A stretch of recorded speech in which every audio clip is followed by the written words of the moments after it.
Quand une pompe à chaleur commence à faiblir, ce n'est pas juste une panne technique. Non, non, c'est plutôt le début d'une enquête. Vous savez, une PAC, ça ne lâche jamais comme ça, d'un seul coup. Elle envoie des signaux, des sortes de SOS. L'idée, ici, c'est justement d'apprendre à décrypter ces indices pour éviter la catastrophe. Allez, on se transforme en détective et on ouvre le dossier. Et pour cette analyse, on remercie notre partenaire 4S Énergie.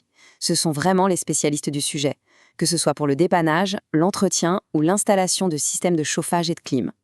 Tout commence souvent par cette sensation, un peu désagréable. On règle le thermostat, mais rien à faire, la température idéale n'est jamais atteinte. Que ce soit pour avoir bien chaud en hiver ou un peu de frais en été, ça ne marche plus comme avant. Eh bien, si ce sentiment d'inconfort s'installe, c'est le tout premier indice. L'enquête peut commencer. Alors, plongeons dans le vif du sujet. Il faut savoir un truc essentiel. Une pompe à chaleur, ça tombe très rarement en panne du jour au lendemain. En général, elle prévient. En fait, la panne complète, c'est juste la dernière étape d'un long processus. C'est le résultat d'un petit problème qui a grandi, tranquillement, pendant des mois, sans qu'on s'en rende forcément compte. Et petit à petit, les performances se dégradent, jusqu'au moment où ça ne marche plus du tout. Ok, mais alors, c'est quoi le problème? Qui est le grand coupable dans cette histoire? Eh bien, dans la plupart des cas, la réponse est simple. C'est une fuite. Oui, une fuite de fluide frigorigène. Ce gaz, c'est vraiment le cœur du réacteur, si on peut dire.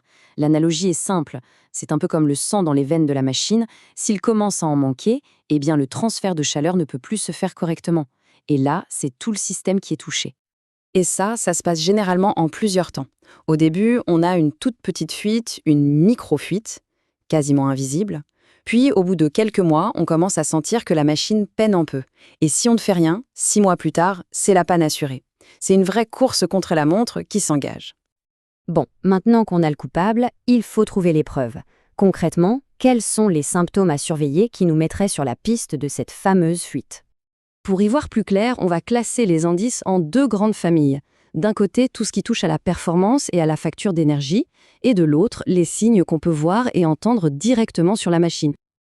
Alors, côté performance, les signes sont assez clairs. Par exemple, la machine tourne sans arrêt, mais la température ne bouge pas. Ou alors, elle fait des cycles très courts. Elle s'allume, s'éteint, s'allume, s'éteint. Forcément, la facture d'électricité, elle, grimpe en flèche. Et puis, il y a l'appoint électrique, cette petite résistance de secours qui se met en route tout le temps. Ça, c'est vraiment le signe que la PAC n'y arrive plus toute seule. Et là, attention, on a un indice visuel qui est quasiment une preuve.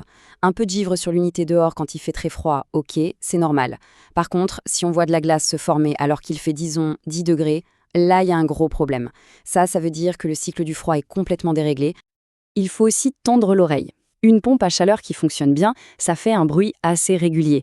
Mais si on commence à entendre des bruits bizarres, des cliquetis, des sifflements, des sortes de gargouillis, ce n'est pas anodin. En fait, c'est la machine qui nous dit que quelque chose ne va pas, que son compresseur est en train de forcer parce qu'il manque de fluide. Et pour finir, il y a d'autres preuves qu'on peut trouver. Des traces un peu grasses près des tuyaux, par exemple. C'est le signe que l'huile mélangée au gaz s'échappe. Parfois même une petite odeur chimique. Souvent, la machine le dit elle-même avec un code d'erreur sur son écran. Et puis, bien sûr, le système de dégivrage qui n'arrive plus à faire son travail et qui laisse la glace s'accumuler. Bon, et si on ignore tous ces signaux, qu'est-ce qui se passe? Eh bien, les conséquences vont bien au-delà d'avoir un peu trop froid ou un peu trop chaud à la maison. En gros, il y a 3 gros problèmes. D'abord, l'impact sur le portefeuille. Les factures d'énergie explosent. Ensuite, l'impact sur la machine elle-même. Le compresseur, qui est le moteur du système, s'abîme très vite parce qu'il force. Et enfin, il y a un impact sur l'environnement, qui n'est pas à négliger. Parlons un peu argent. Une intervention pour trouver la fuite, la réparer et remettre du gaz, ça coûte en moyenne entre 300 et 500 euros. Mais attention, si on attend trop, on risque de casser des pièces beaucoup plus chères, comme le compresseur. Et là, la facture ne sera plus du tout la même.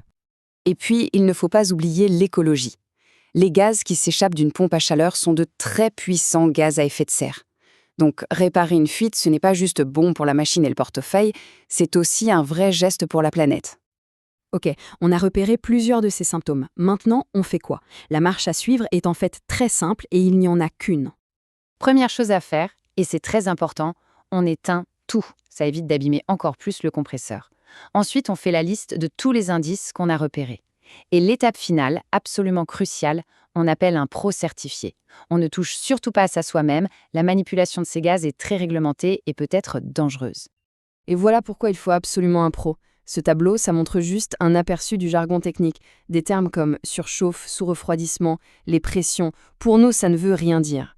Mais pour un technicien avec les bons outils, ce sont ces mesures qui vont lui donner la confirmation à 100% qu'il y a bien une fuite de gaz. Bien sûr, le mieux, c'est encore de ne pas avoir à mener cette enquête. Comme on dit, mieux vaut prévenir que guérir. La meilleure défense, c'est l'entretien. Cet entretien, qui est obligatoire tous les 2 ans, ce n'est pas pour rien. C'est le moment idéal pour qu'un professionnel détecte une micro-fuite avant même qu'elle ne cause des dégâts. La conclusion, elle est assez simple finalement. Un entretien régulier, ce n'est pas une dépense, c'est un vrai investissement. C'est ce qui va garantir que l'installation reste performante, qu'elle dure plus longtemps et qu'on garde la main sur les factures d'énergie. Du coup, la question qu'on peut se poser, surtout avec l'hiver qui arrive, c'est, au fond, ça date de quand, le dernier contrôle de la pompe à chaleur? Être attentif et anticiper, c'est vraiment ça la clé pour passer un hiver tranquille, au chaud et surtout sans mauvaise surprise sur la facture.